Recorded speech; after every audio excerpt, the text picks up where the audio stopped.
తగిలే రాళ్ళని పునాది చేసి ఎదగాలని,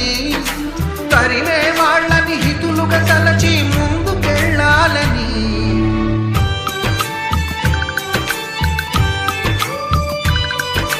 కన్నుల నీటిని కలల సాగుకై వాడుకోవాలని,